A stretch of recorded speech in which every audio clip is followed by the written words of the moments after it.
The most dangerous trap in life is not hatred. It is not failure. It is not even criticism. The most dangerous trap is being too nice. At first, this sounds strange. After all, society praises kindness. We are taught from childhood to be agreeable, accommodating, and pleasant. We are rewarded when we make others comfortable. We are applauded when we sacrifice our own needs for the sake of harmony.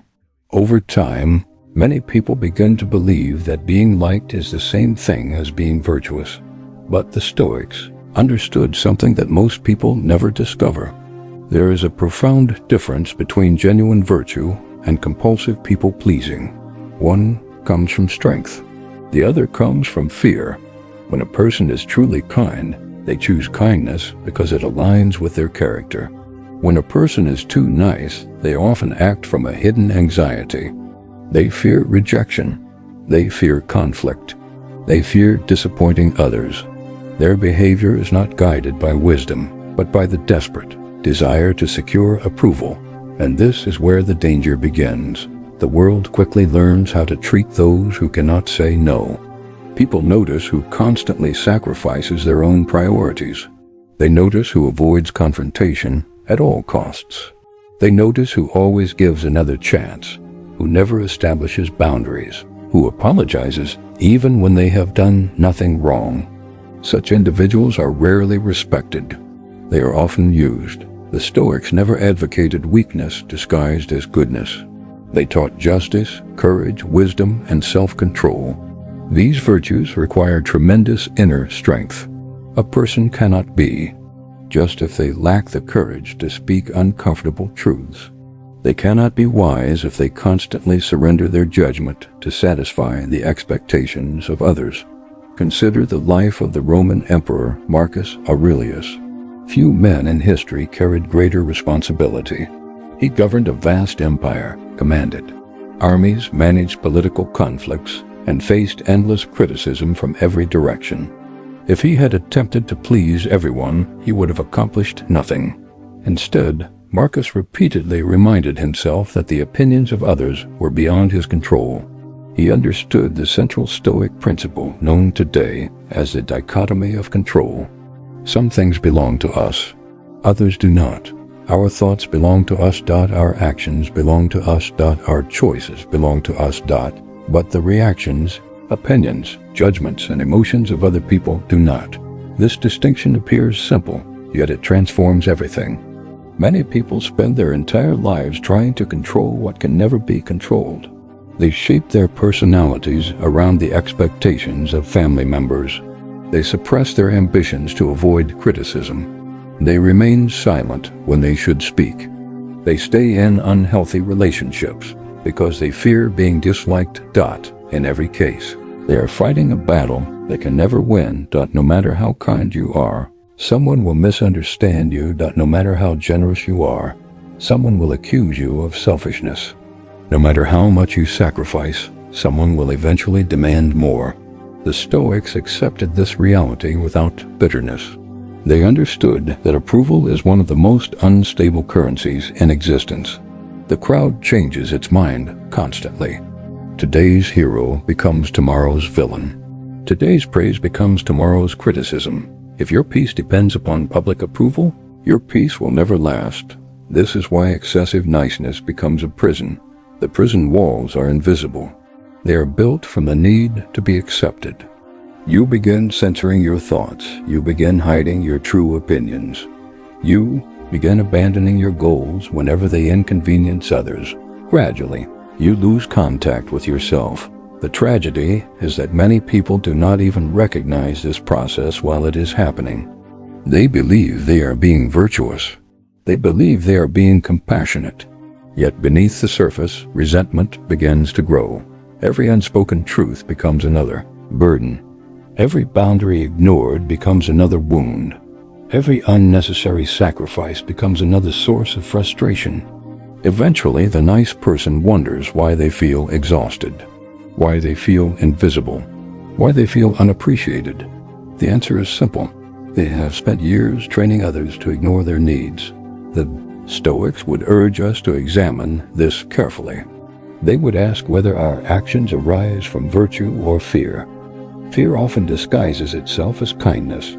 Fear says yes when wisdom says no. Fear remains silent when courage demands speech. Fear seeks comfort and acceptance rather than truth. A person ruled by fear becomes predictable. Their actions are no longer guided by principle, but by the desire to avoid discomfort. And yet, discomfort is precisely where growth occurs. One of the greatest lessons in Stoicism is that adversity is not an enemy. It is a teacher. Most people fear conflict because they associate conflict with danger. But many conflicts are necessary. Growth itself is a form of conflict. Every meaningful achievement requires confrontation with resistance. The athlete confronts physical pain. The entrepreneur confronts uncertainty. The artist confronts criticism. The philosopher confronts uncomfortable truths. Without confrontation, there can be no transformation. This is why the Stoic concept of amor fati, the love of fate, is so powerful. Rather than avoiding difficulties, Stoics embraced them. They viewed obstacles as opportunities to strengthen character. Imagine two people facing the same criticism. The first person desperately needs approval. Criticism devastates them. They obsess over every negative comment. They replay conversations in their mind. They alter their behavior to regain acceptance. The second person follows Stoic principles. They examine the criticism carefully. If it contains truth, they learn from it. If it does not, they discard it. Either way, their peace remains intact. The difference is not external. The criticism is identical. The difference lies in internal mastery. One person has surrendered control of their emotional state to strangers. The other has retained ownership of their mind. Marcus Aurelius often reflected on how brief human judgment truly is. The people criticizing us today will eventually disappear. Their opinions will vanish. Their praises and condemnations will fade into history. Recognizing this reality creates extraordinary freedom.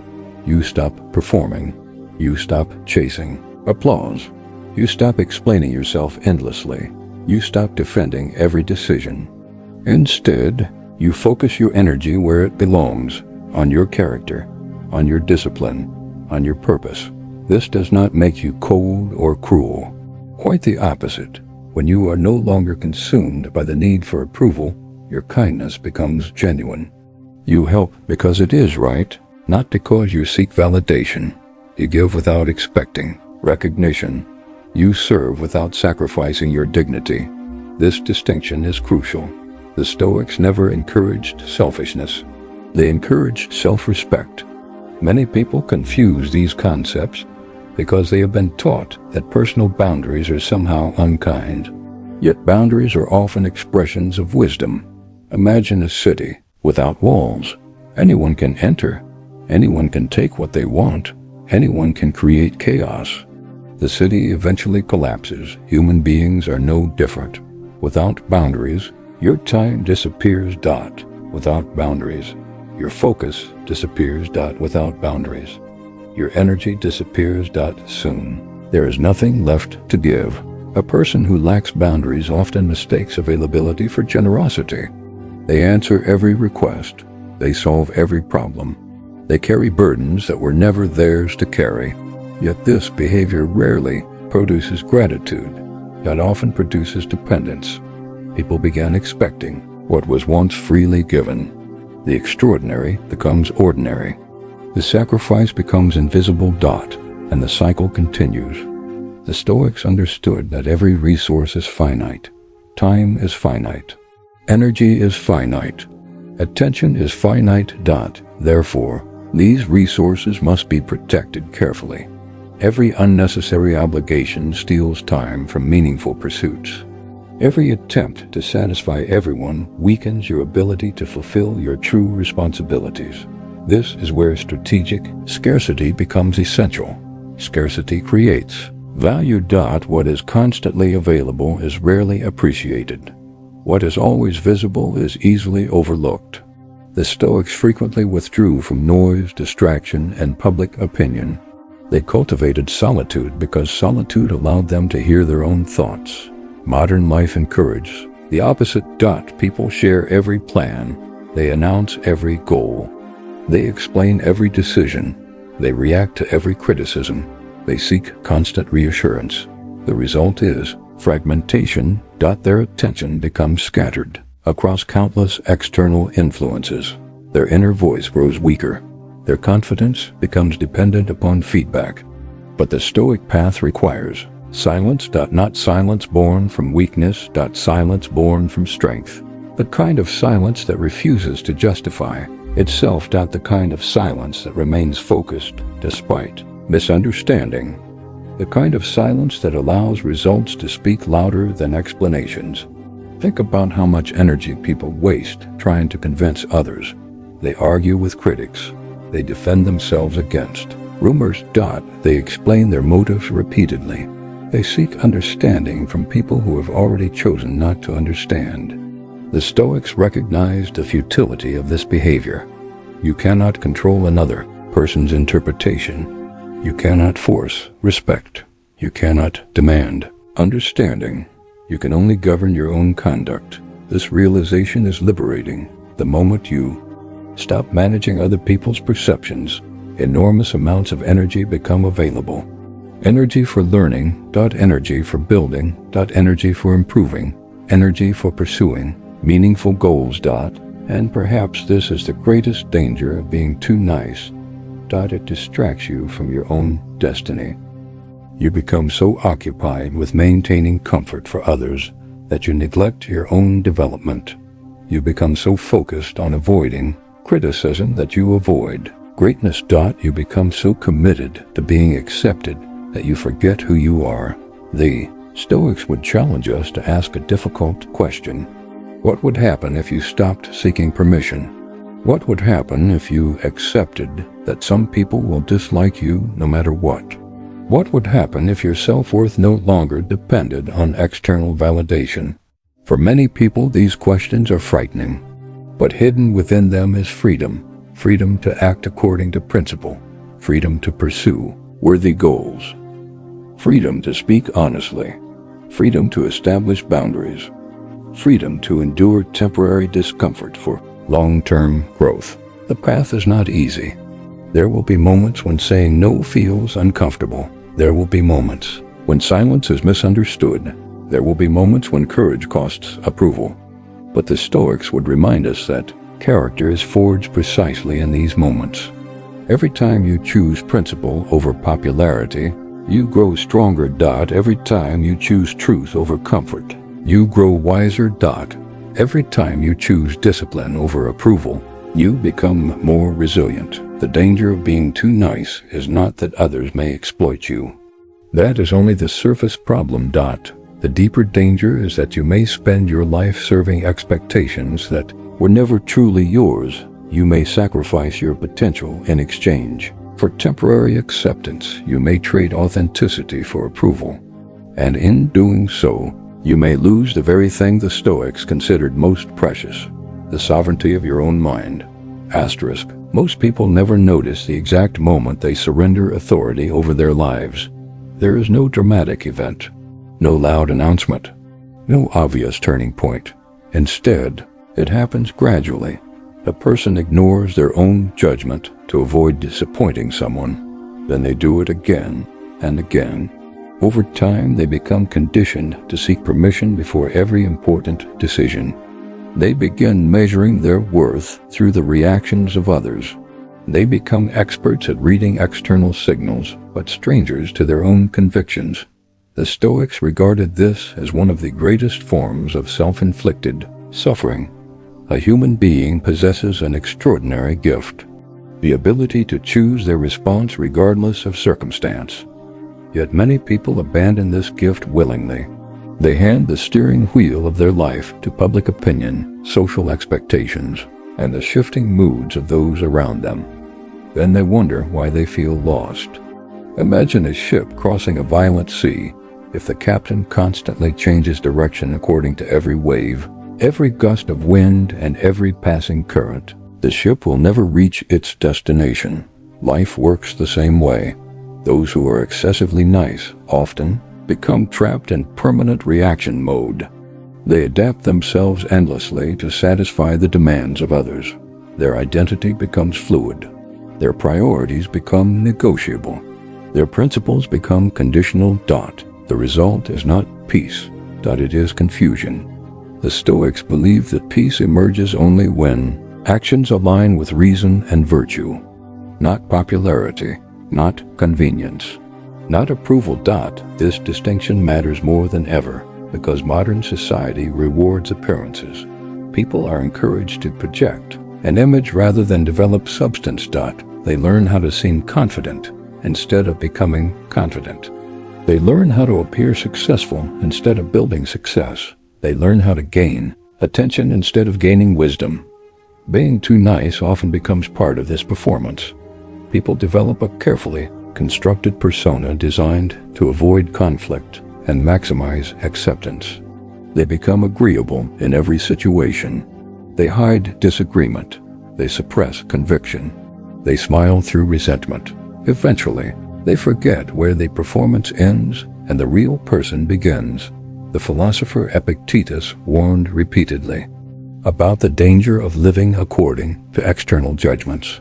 He reminded his students that if someone else controls your emotional state, then you are not truly free. Consider how often this occurs. A stranger's criticism ruins an entire day. A negative comment destroys motivation. A rejection creates self-doubt. A lack of recognition creates bitterness.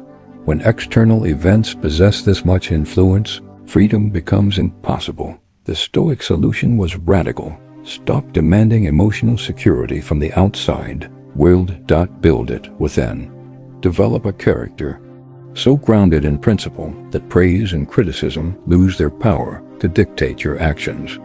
This does not mean becoming indifferent to feedback. Wisdom requires learning. Growth requires self-examination. The Stoics never advocated arrogance. Instead, they encouraged discernment. Not every opinion deserves equal consideration. Not every criticism deserves attention. Not every voice deserves access to your mind. This is where many people fail. They treat every opinion as important.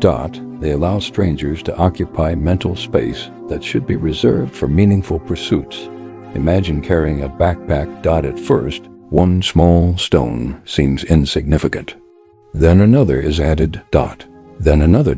Eventually, the weight becomes overwhelming. The same thing happens psychologically. Every unnecessary concern adds another burden. Every attempt to satisfy everyone adds another stone. Every fear of judgment adds another layer of exhaustion. The person becomes mentally overloaded without understanding why. The Stoic answer is simple. Put the stones down. Not all of them. Only the ones that were never yours to carry. The opinions of others are not your responsibility. Their interpretations are not your responsibility. Their approval is not your responsibility. Your responsibility is your conduct. Nothing more, nothing less. This idea sounds liberating in theory, but challenging in practice, because human beings naturally seek acceptance. We are social creatures. We want connection. We want belonging. The Stoics understood this deeply. However, they also recognized a dangerous tendency. The desire for belonging can become stronger than the desire for truth. When this happens, integrity begins to erode. History provides countless examples. People remained silent in the presence of injustice because speaking carried social consequences. People abandoned convictions because conformity felt safer. People followed crowds despite knowing the crowd was wrong. The majority is not always wise. The majority is not always virtuous. The majority is not always courageous. Therefore, truth cannot be determined by popularity. This is why courage occupies such a central place in Stoic philosophy. Courage is not merely physical bravery. Courage is the willingness to stand alone when necessary. Courage is remaining loyal to principle when compromise would be easier. Courage is accepting temporary discomfort in service of long-term integrity. A person who is too nice often struggles with courage because courage inevitably creates friction. Saying no creates friction. Setting boundaries creates friction. Speaking honestly creates friction. Pursuing ambitious goals creates friction. Choosing yourself creates friction. Many people spend their lives trying to eliminate friction completely. But friction is not the enemy. Friction reveals strength. A sword becomes sharp through resistance. Muscles grow through resistance. Character develops through resistance. Without resistance, nothing becomes stronger. This is why adversity played such a critical role in Stoic training. The Stoics intentionally prepared themselves for difficulty. They contemplated hardship. They practiced voluntary discomfort. They disciplined their desires. Why? Because comfort can become a form of weakness. A person accustomed to constant comfort becomes fragile. A person accustomed to approval becomes dependent. A person accustomed to ease becomes vulnerable. The first obstacle they encounter feels unbearable.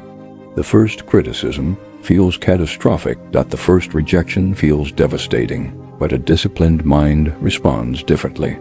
A disciplined mind understands that discomfort is temporary. A disciplined mind understands that setbacks are inevitable. A disciplined mind understands that obstacles are opportunities. This is the essence of amor fati. Love your fate. Not because every event is pleasant. Not because suffering is enjoyable.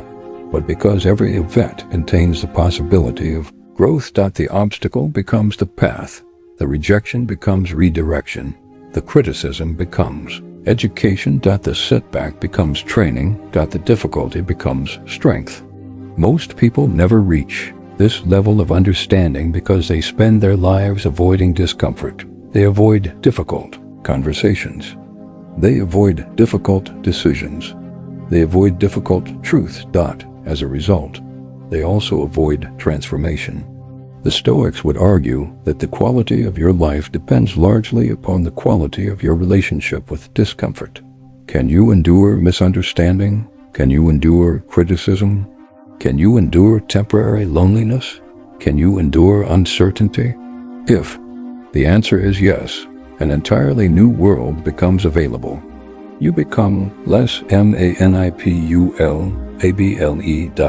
Less dependent, less fragile, more focused, more resilient. More free. Freedom for the Stoics was among the highest achievements of all. Not political freedom. Not financial freedom. Inner freedom. The freedom that cannot be taken away by circumstances. The freedom that survives criticism. The freedom that survives failure. The freedom that survives loss. Marcus Aurelius possessed immense power, yet he constantly reminded himself that external possessions could disappear at any moment. His empire could disappear. His reputation could disappear. His health could disappear. Even his life could disappear. What remained was character. This is why Stoicism places such extraordinary emphasis on internal development. Everything external is temporary. Everything internal can be strengthened. Your discipline can grow. Your wisdom can grow. Your courage can grow. Your self-control can grow. These are investments that no market crash, political upheaval, or public criticism can destroy. Yet these qualities require sacrifice. Discipline requires saying no. Wisdom requires reflection. Courage requires risk. Self-control requires restraint. The person who is excessively nice often struggles with all four because they are constantly prioritizing immediate comfort. They choose agreement over honesty, acceptance over authenticity, approval over discipline, short-term harmony over long-term growth. And every such decision carries a hidden cost. The cost may not appear immediately. Years can pass before the consequences become visible, but eventually they arrive. The unrealized dream, the unspoken truth, the neglected ambition, the weakened sense of self. These losses accumulate silently. Then one day a person looks back and realizes they have spent decades building a life designed primarily to satisfy others. Few realizations are more painful Yet this realization can also become a turning point, because awareness creates choice. The moment you recognize the pattern, you gain the power to break it. You can begin protecting your time. You can begin defending your attention. You can begin strengthening your boundaries. You can begin valuing your own judgment. You can begin living deliberately rather than reactively. The transformation does not happen overnight. Years of conditioning cannot be erased in a single day. There will be moments when old habits return. Moments when people-pleasing feels easier. Moments when approval seems irresistible. But every act of discipline strengthens a new identity. Every boundary reinforces self-respect. Every courageous decision builds confidence. Gradually, the need for validation begins to weaken. You stop chasing applause. You stop fearing criticism. You stop explaining yourself unnecessarily. You stop negotiating with every external opinion. Instead, your attention returns to what truly matters. Your actions. Your values. Your purpose. This is where authentic power emerges. Not from dominance. Not from aggression.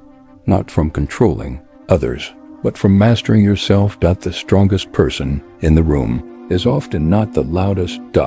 It is the one who remains steady amid chaos. The one who does not panic when criticized. The one who does not abandon principle under pressure. The one who can stand alone without feeling diminished. The one who understands that self-respect is worth more than approval. The danger of being too nice is ultimately the danger of forgetting this truth. A life spent chasing acceptance is a life spent pursuing something that can never be secured permanently. No amount of approval will ever satisfy a person who depends upon it. No amount of praise will ever create lasting confidence. No amount of recognition will ever replace self-respect. The Stoics knew that lasting strength comes from a different source. It comes from knowing who you are. It comes from governing your own mind. It comes from acting according to virtue, even when nobody applauds. It comes from embracing difficulty rather than avoiding it. It comes from accepting criticism without surrendering your peace. It comes from remaining faithful to your principles when compromise would be rewarded. And perhaps the greatest lesson of all is this: you do not need to become less kind. You need to become stronger than your need to be liked. Because true kindness does not require self-sacrifice without limits. True generosity does not require self-neglect. True virtue does not require weakness. The Stoic does not seek conflict, but neither do they fear it. They do not seek approval, but neither are they disturbed by disapproval. They do not seek hardship, but when hardship arrives, they transform it into strength. And so the next time you feel tempted to betray your own judgment simply to keep others comfortable, remember this: your life is too valuable to be governed by the expectations of people who are not responsible for its outcome. Protect your mind, guard your character, strengthen your discipline. Honor your principles, and never trade the sovereignty of your soul for the temporary comfort of being liked.